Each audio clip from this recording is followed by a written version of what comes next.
Welcome to the Broadcast Dialogue Podcast, the show all about the media industry in Canada. Welcome to Broadcast Dialogue, the podcast. I'm Shawn Smith. Over more than 80 years, Dielectric has earned a reputation for offering the world's most sophisticated antenna and signal transmission solutions, and an ability to meet the needs of all broadcasters, TV, HD, and FM, low and high power, serving rural audiences and major metropolitan markets across the U.S. and around the world.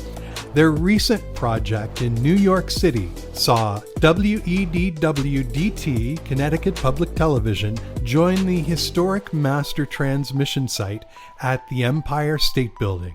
Shane Cyr is a mechanical engineer with Dielectric, with some 600 projects completed across his desk to date. He was a key individual on this project, and he's going to walk us through it. Welcome to the podcast, Shane. Thanks for having me.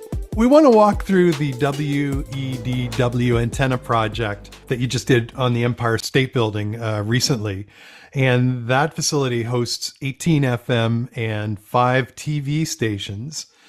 And just by the fact that it's the Empire State Building in New York, it's got to be an exciting project to work on such a legendary location and site. What was the scope of the project? I understand when things come to you, every project's different. For this one, being Empire State Building has kind of its own set of challenges. First thing we had to do is go back in our data, our old files and information that we have, and go back and see what we need to do in order to meet these specifications needed from the customer. You have, obviously, Dielectric's been around for 80 years, so you have the benefit of being able to go back and look through previous jobs that you've done that would impact this one. Yeah, that is correct. We have quite a legacy of drawings from, as you said, just about 80 years of drawings of different sites or whatnot. So we could go back to actually. And digging around for this one, I found that back in the 50s, before the spire was actually up, we have preliminary drawings for different ideas of what was going to go on top of the Empire State Building. So it's kind of cool, neat to go back and see all the history behind it. But that's usually the first step that we do in creating a new project or in looking at a new antenna for something such as this. Is we have to go back and see what we have on it and start from there. Now, this is a Connecticut Public Television station, which is now joining a community system with a bunch of adjacent stations. Are there new methods that can be used today to do that efficiently that maybe you didn't have before? There's quite a bit of advancements in the technology over the years, I'd say, especially if you go back and look at places like Empire State Building or Mount Wilson is another one I like to refer back to, where there's so many stations in one central location, but in between the RF tuning and antennas and technology that can put into them, it seems to not be much of an issue. I'm thinking about the challenges there and who owns those challenges. Is there a facility manager there that you have to work through? I think that's more or less on the customer side, and then probably the proposal engineer that we have. They do a lot in looking at protects, where signal can and can't go, where it's intended to go, what specifications it needs to meet as far as pattern and power. So that's pretty heavily determined by the customer up front, going back to the proposal stage there. And then once we get that part of it figured out with our electrical engineer for proposals there, that's when we start to see it and determine pipe size and all that good stuff in order to make the electrical aspects of the antenna work. Now, being the Empire State Building, obviously there are really unique logistics like you alluded to before. Can you talk to me about what you had to consider in order to even get this antenna where it needed to be? Yeah, I mean, as you said, Empire State Building, you no longer have the luxury of, crane lifting or gym pole lifting or helicopter lifts because you're in the middle of the city. So with this antenna, we had to keep in mind during design that the freight elevators, can only take sections of an antenna 10 feet long. And then, kind of taking a step back from there, all these antenna sections got to be made to a certain weight or size or whatnot that's manageable for, people to handle, from one level to the next. Because going up to the floor where they staged everything, it's a 2 or 3 different elevator ride that you hop over from one to the next through hallways and such. So that's definitely one task or hurdle that we had to go through in order to design an antenna. This antenna is 30 feet long. Just be able to break it up in sections to get it up there, and then once up there, making it relatively easy or straightforward to then put back together while outside in the elements, installing it on the actual spire itself. What time of year did you do this? This was in November to December, Okay. right around that area. So that's another challenge that we had was high winds in that time of year. The riggers, I take my hat off to them for sure. It's cold out there.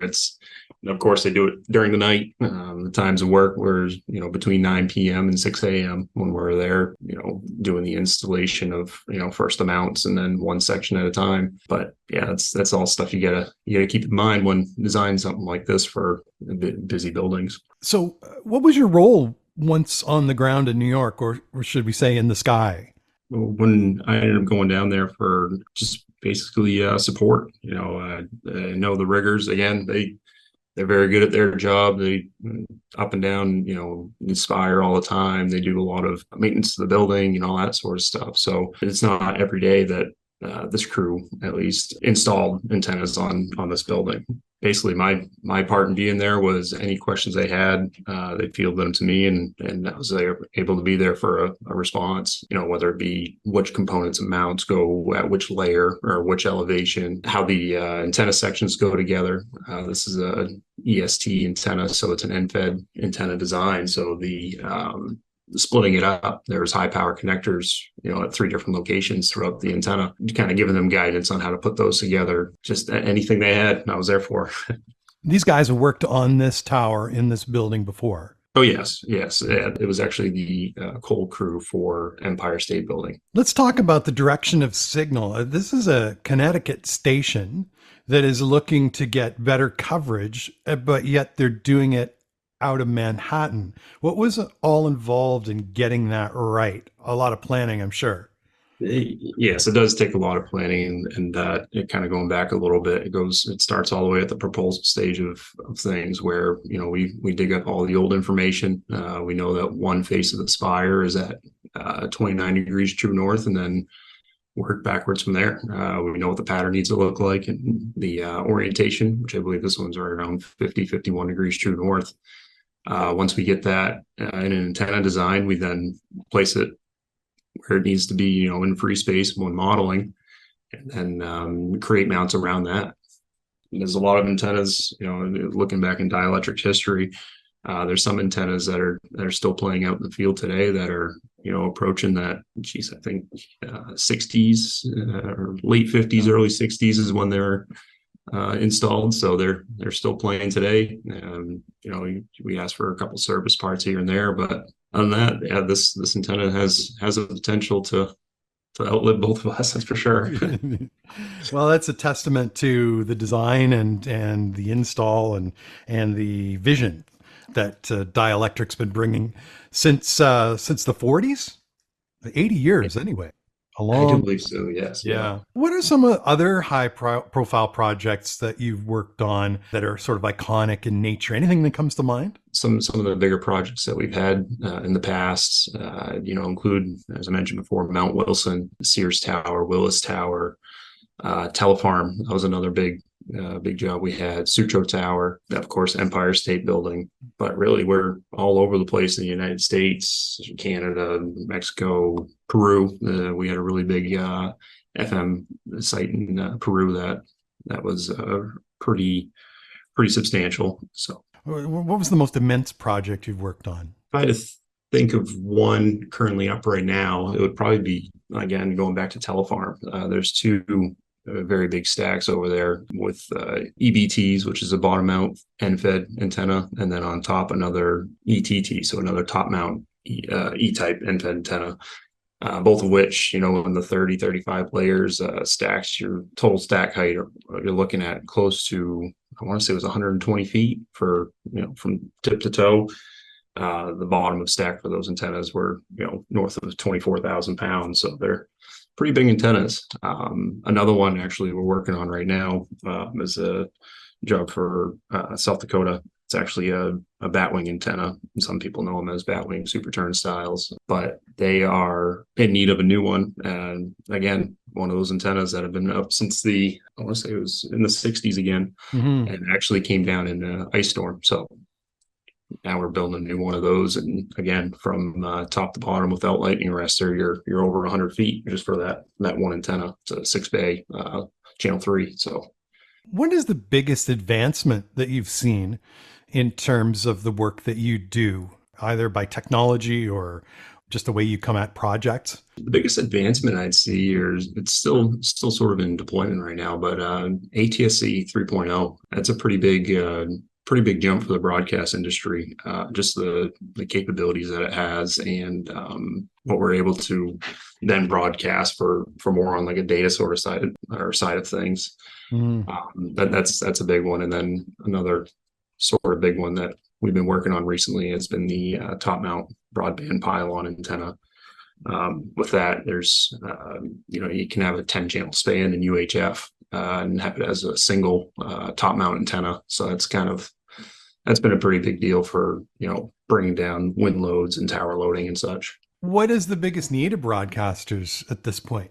Right now, it is to move forward with ATSC 3.0. Like I said, there's a lot of advantages of that, and all of our antennas that we've done through Repack, they're all capable of broadcasting with it.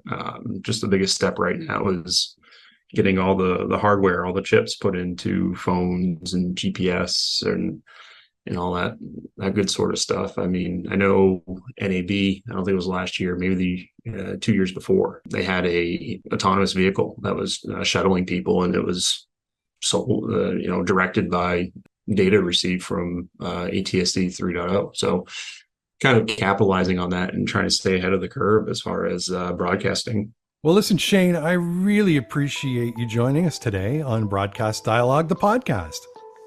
No, thanks for having me. Shane Cyr is a mechanical engineer with Dielectric. He joined us today from Raymond, Maine. For more information on this project or all things Dielectric, visit dielectric.com.